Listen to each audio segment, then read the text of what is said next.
Hi, my name is Yulia, and this is The Brief. Here we catch up with several expertly tailored, by me, news stories every other day, and then we discuss them together in the comments so you don't have to suffer alone and I don't have to suffer alone. And as per usual, please leave your questions, suggestions, and maybe topics that you're interested in for the next time in the comments below, because I read all of them and I really enjoy hearing from you. Let's go. Today we have a lot to talk about, and this has been a very good week for Ukraine, a very big week in terms of stepping up aid for Ukraine in Europe and the Greater West, and a really bad week for Russia. I mean, honestly, I might play Requiem in the section in which I talk about it. We're going to be starting strong with this video that shows you exactly what the everyday reality of Ukrainian people is. And yet, in the midst of all this darkness, I see some people who will not be bound. I see some people who will not give up, even when they know all hope is lost. Some people who realize that being lost is so close to being found. It will soon be 3 years since Russia's full-scale invasion began, and this war began in 2014. So if you're tired of hearing about it, imagine how tired we are from living in it. It would not be the beginning of this segment if we were not talking about a mass attack that Russia has unleashed on Ukraine, and today's attack was much bigger than any in the past couple of months. Russia launched missile and drone attacks across Ukraine. Missiles and drones, including those launched from Tu-95 MS strategic bombers, are targeting multiple regions in Ukraine. Explosions have already been reported in Kyiv, Kharkiv, Lutsk, Rivne, and other areas as of about 7 a.m. this morning. This is how I woke up. This was my alarm clock, so to speak. Emergency power outages have been urgently implemented nationwide. Massive Russian attack on Ukraine, and here is what is known so far. Kyiv, air defense was active. Debris fell on an enterprise in the Darnitsa district. Lviv region, enemy targeted energy infrastructure similar to attacks in the Sumy region. Rivne region, over 280,000 households are without electricity. Water supply is disrupted, with similar issues reported across many regions. Vinnytsia region, a woman was injured in a missile strike. Houses were damaged and a car caught on fire. Odesa region, one person was injured and 6 private houses were damaged. And Lutsk, missile strikes reported. The city is experiencing electricity, water, and electric transport outages. And I think this is actually the worst attack on Lutsk that has happened since the beginning of the full-scale invasion. It might be the first mass missile attack that they have experienced, that they have actually seen a lot of damage and consequences from. So I'm really sorry for everyone who is here today. They have probably had the worst time this morning. Here is the list of weapons that was used for this attack. Monitoring reports indicate Russia used Kh-101-55 and Caliber cruise missiles, Iskander-M ballistic missiles, Kh-59-69 guided missiles, and various drones. It was a very fun morning. I absolutely loved waking up to the sound of an air raid alert and to a warning that we should be prepared for explosions because there are cruise missiles coming to Kyiv. And if you have ever experienced a missile attack in Ukraine, then you know that it is basically a, pardon my French, mindfuck. Because missiles come and go, come and go, come and go. They're meant to confuse you. They're meant to exhaust you. So 1 minute you're like, oh my gosh, no, I need to go to the bomb shelter. Another minute you're like, danger is not here anymore. The missile went to a different region. 5 minutes later, it's back again. And it just like that on a loop until it hits something or until it gets intercepted. It's not fun. 10-10, do not recommend. On a more positive note, Ukrainian scouts rescued 15 cats from Zmiinyy Island. Scouts from the Timur Special Unit of Ukraine's Defense Intelligence HUR carried out an unusual mission named Hur Kit.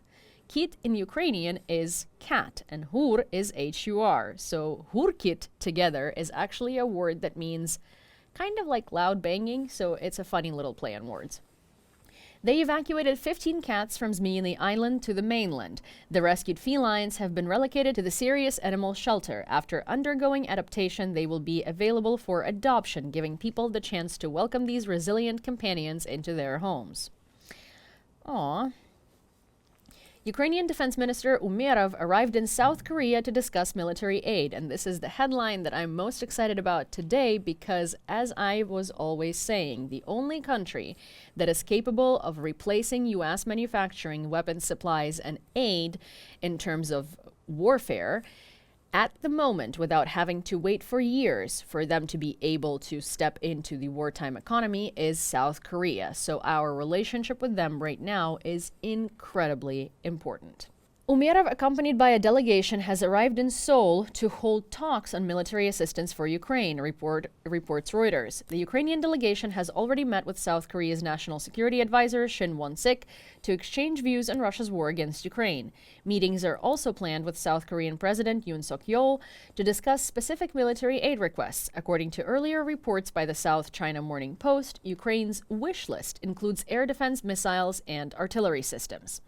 South Korea is also incredibly advanced in producing tanks and APCs. They have a lot of very modern, very progressive, very far-fetched for some weaponry, and it would be fantastic to be able to have some of it on the battlefield. It would be super helpful for us.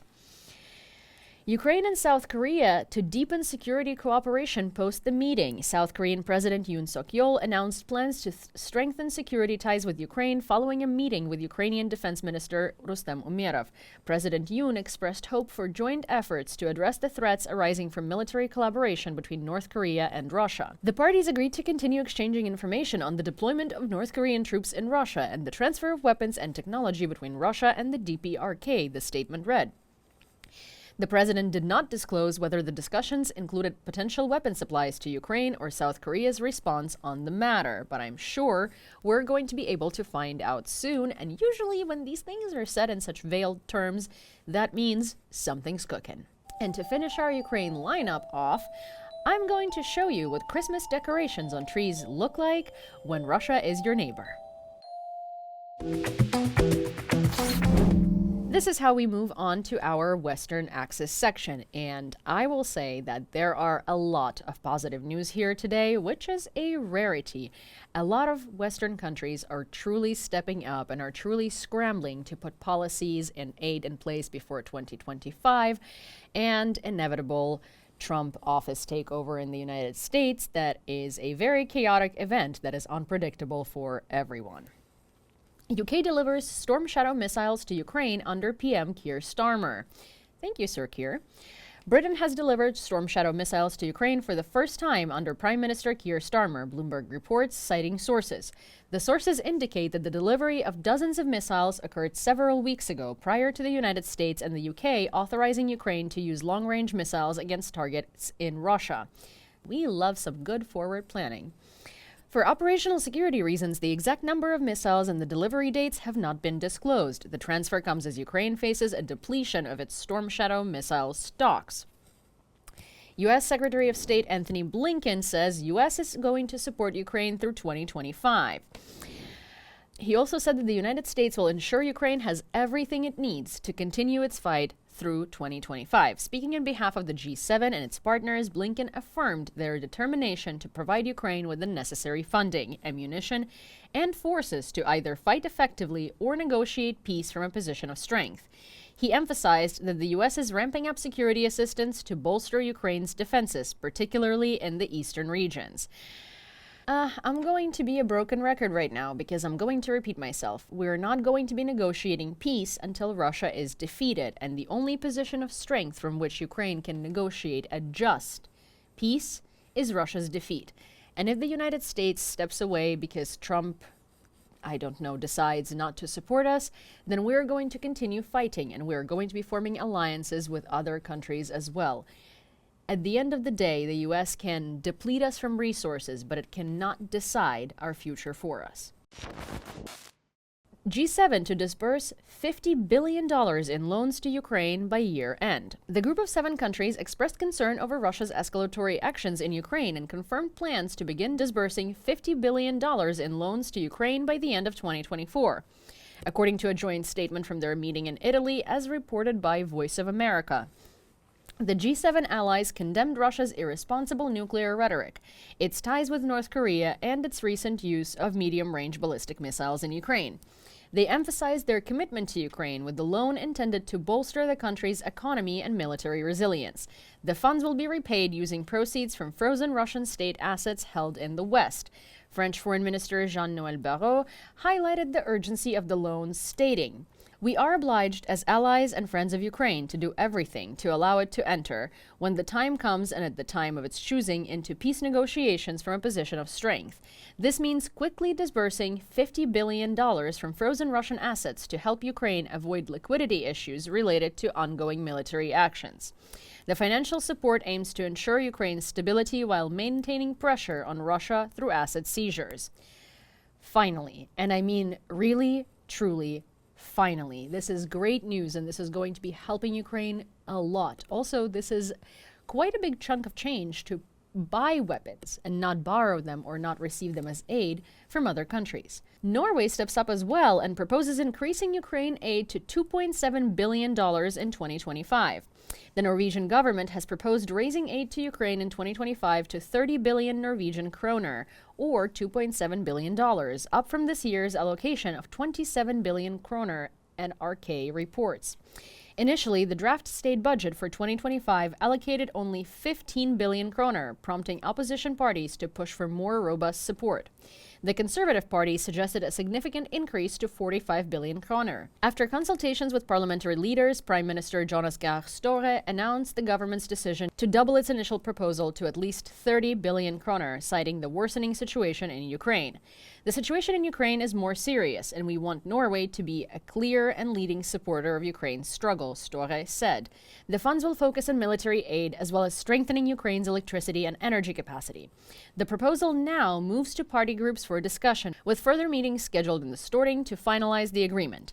Støre also plans to address Ukraine's support at an upcoming meeting in Stockholm with Nordic, Baltic, and Polish leaders. And I will say that the Nordic, Baltic, and Polish leaders and countries, well, I mean, Poland is one country, but anyways, have been the most active in stepping up support, sounding all of the alarms, and have been supporting Ukraine from day one without any sort of sympathy for Russia or any sort of minimization of what Russia is doing, which is not a local war for territory. It's a global war for ideology. Just because they haven't moved further yet does not mean that they're not planning on it. They're literally saying it in their own rhetoric. Believe them. War begins in the minds of men. Goebbels believes the Reich will be here for 1,000 years, which means they will most certainly expand to the east into Poland. The next great war, gentlemen, has already begun. Herr Hitler will soon learn that there's a great deal of difference between holding a rally and running a country.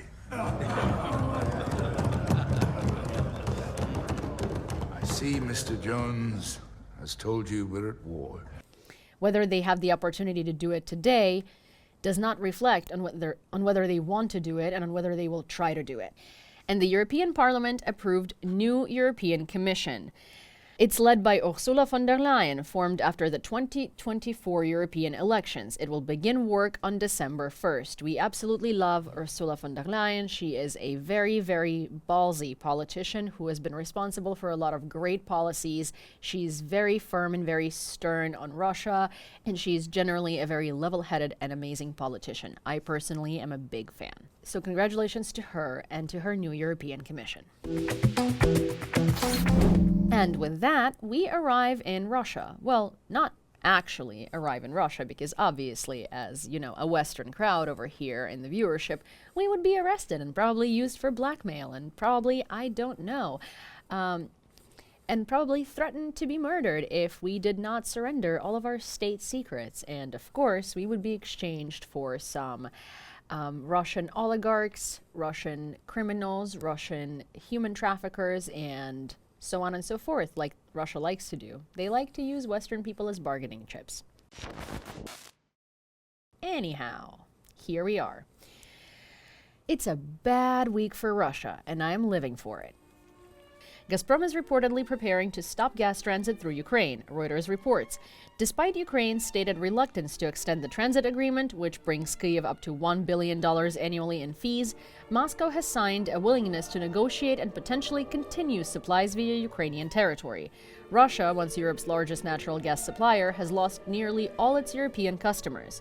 This shift stems from the EU's efforts to reduce dependency on Russian energy and the sabotage of the Nord Stream pipeline in 2022. Russia also failed to secure seat on Chemical Weapons Executive Board.